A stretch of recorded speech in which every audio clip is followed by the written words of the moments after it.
着我哋今年亦都係我哋全運會喺澳門舉行啦，我哋都有幾個部分，咁所以咧我哋今日都請咗一啲運動界嘅一啲嘅代表，都發表佢哋嘅一啲嘅意見，希望啦能夠做好我哋嘅全運會之餘啦，亦都將運動變成我哋市民生活嘅一個必要嘅部分。所以咧，最後我都希望通過今次嘅呢一個座談會，能夠為我哋社會無論係呢幾方面嘅經濟民生方面咧，我哋都能夠去作出我哋嘅貢獻。最後咧，亦都當然要祝大家身體健康，家庭幸福，多啲做運動。多謝各位。唔該晒，主席。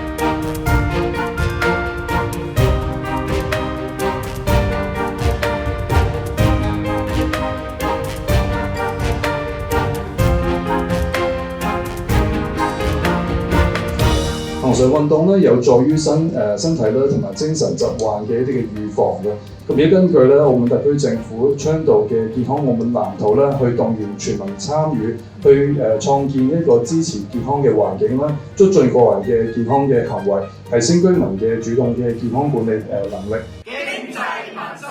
時刻